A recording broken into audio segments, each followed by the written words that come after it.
आंब्याचा सीझन चालू आहे आणि आंब्याच्या सीझनमध्ये तुम्ही कित्येक वेळेस आमरस केला असेल, पण आमरस न करता अशा प्रकारे फक्त एक आंब्याचा वापर करून आपण अशा प्रकारे लुसलुशीत असा फ्लॉफी केक बनवू शकतो। तर अशा प्रकारे या केकमध्ये बेकिंग सोडा आणि बेकिंग पावडर न वापरता, दह्याचा वापरसुद्धा न करता आपण अशा प्रकारे तर हा पौष्टिक असा केक बनवलेला आहे। सुट्ट्या लागल्या आहेत, मुलांना येता जाता खाण्यासाठी काहीतरी लागतंच। तर अशा प्रकारे पौष्टिक असा केक पाहण्याआधी आपल्या चॅनलला प्लीज तुम्ही सबस्क्राईब करा आणि सोबतच घंटीचे बटन दाबा।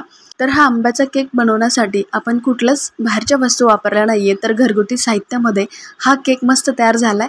तर तुम्ही बघू शकता कापल्यानंतर सुद्धा असा फ्लॉफी केक झालाय। चला तर मग आपल्या या छान रेसिपीला सुरुवात करूया। तर इथे मी मेजरमेंट घेण्यासाठी मेजरिंग कपचा वापर केला आहे। तर मेजरिंग कपनी 1.5 कप मेजरमेंटिंग रवा वापरलेला आहे। तर इथे माझ्याकडे मोठा रवा होता, त्यामुळे मिक्सरमध्ये याला मी वाटून घेते। तुमच्याकडे बारीक रवा असेल तर तुम्ही वाटून न घेता केक करू शकता। तर हे बघा, आता आपलं असं बारीक एकदम याचं ग्राइंड करून घ्यायचे, बारीक वाटून घ्यायचे आणि एखाद्या मोठ्या भांड्यामध्ये आपल्याला याला टाकायचं आहे। तर जेणेकरून आपलं हे सर्व मिश्रण बसेल एवढं मोठं आपल्याला भांडं घ्यायचं आहे। तर हे बघा, आता सगळं वाटून झाले। आता वाटल्यानंतर आपल्याला फक्त एक आंबा घ्यायचा आहे। आता आंब्याचं सीझन आहे म्हटल्यावर प्रत्येकाच्या घरामध्ये आंबे असतातच। आता फक्त एका आंब्याचा वापर करून आपल्याला हा केक बनवायचा आहे। केक छान असा बनवण्यासाठी आपल्याला आंबा कापून घ्यायचा आहे। तुम्ही यामध्ये आणखीन एक आंबासुद्धा ॲड करू शकता। तर इथे मी फक्त एका आंब्याचा वापर केला आहे। एका आंब्याने सुद्धा आपला हा मस्त केक तयार होतो। आता मिक्सरच्या भांड्यामध्ये आपल्याला याला छान असं वाटून घ्यायचं आहे। तर हे बघा, आता यामध्ये महत्त्वाचं टाकायचं आहे आणि ते म्हणजे या केकला गोडवा येण्यासाठी आपण अर्धा कप म्हणजे अर्धी वाटी साखर टाकायची आहे। तुम्हाला केक थोडासा गोड कमी लागत असेल तर तुम्ही साखरेचं प्रमाण कमीसुद्धा करू शकता।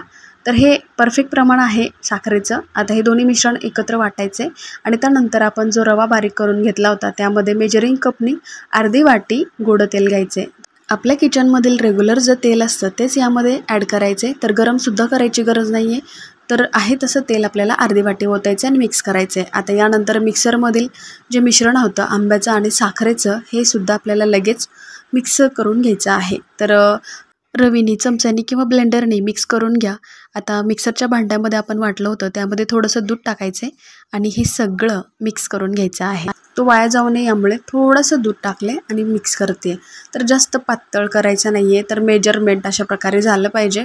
थोडंसं हलकं दूध टाकून आपल्याला मिक्स करायचं आहे। जास्त दूध न टाकता लागेल तसं दूध टाकायचं आणि अशा प्रकारे फेटून घेऊन झाकून ठेवायचं आहे। तर कमीत कमी 20 ते 25 मिनिट आपल्याला झाकून ठेवण्यासाठी द्यायचं आहे। तुमच्याकडे वेळ नसेल तर तुम्ही फक्त 10 मिनिटं झाकण्यासाठी ठेवा, म्हणजे आपला रवा छान असा फुलतो। त्यानंतर पुढची प्रोसेस आहे, आता केक टीन तुमच्याकडे असेल तर तुम्ही यूज करू शकता। तर कुकरच्या डब्यामध्ये इथे मी तेल ग्रीस करून घेते, म्हणजे तेल थोडंसं एक अर्धा चमचा लावून घेते। तर सगळीकडे सर्व बाजूंनी तेल लावायचे आणि त्यानंतर मैद्याचं पीठ किंवा गव्हाचं पीठ तुम्ही कुठलंही पीठ यूज करू शकता आणि अशा प्रकारे सगळीकडं पसरवून ठेवायचे। तर हे बघा, अशा प्रकारे पसरले की तुमचा केक आहे तो बनवल्यानंतर चिकटणार नाही। तर छान असा आपला केक तयार होतो आणि अलगद असा बाहेर निघतो। आता हे झाल्यानंतर लगेच आपले 10 ते 15 मिनिटं झाले आहेत।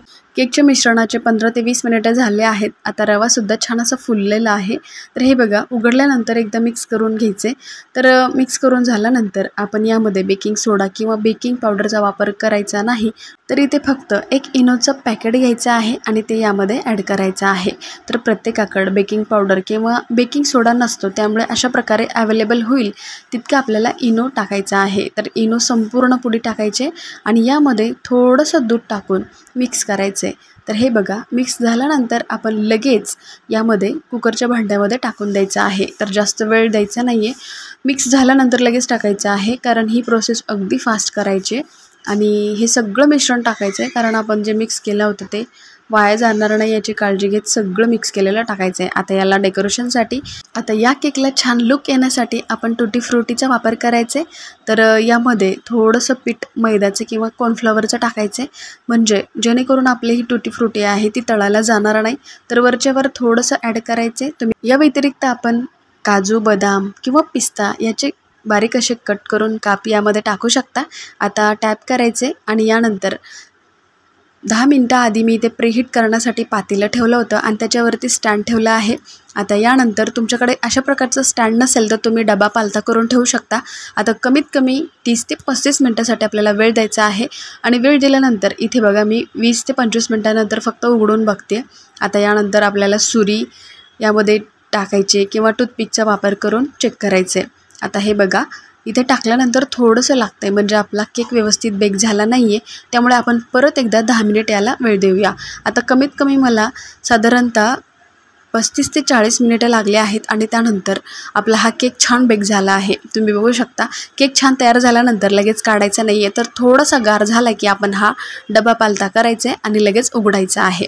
तर बघू शकता मस्त आपला केक तयार झालाय, खूप छान मस्त न चिकटता फ्लॉफी असा केक तयार झालाय। तुम्ही बघू शकता आपला केक काही मिनिटांमध्ये तयार होतो। लहान मुलं म्हणलं ना घरी की काही ना काहीतरी मागत असतात, तर अशा प्रकारे आंब्याचा सीझन आहे म्हणल्यावर आपण हा मस्त असा केक तयार करून नक्कीच त्यांना देऊ शकता। म्हणजे मुलांचं कसं पौष्टिक खाण्यासाठी सुद्धा मन होईल आणि आंबा खाताना ते पटकन न खाता अशा प्रकारे पौष्टिक पदार्थ त्यांच्या शरीरामध्ये सुद्धा जाईल। पाहिलेत ना मैत्रिणींनो किती स्पॉन्जी असा आपला हा मँगो केक तयार झालाय। सीझन आहे, तुम्ही सुद्धा एकदा नक्की ट्राय करा। तर तुम्हाला आजची ही स्पेशल मँगो केकची रेसिपी आवडली असेल तर आपल्या चॅनलला प्लीज सबस्क्राईब करा, सोबतच घंटीचं बटन दाबा। आवडल्यानंतर आपल्या मित्रमैत्रिणींना शेअर सुद्धा करा। तसेच होममेड भरपूर अशा केकच्या रेसिपीज आपल्या चॅनलवरती अपलोड आहेत, तुम्ही तिथे जाऊन नक्की चेक करा। चला तर मग अशाच नवीन केकच्या रेसिपी सोबत परत भेटूया। धन्यवाद।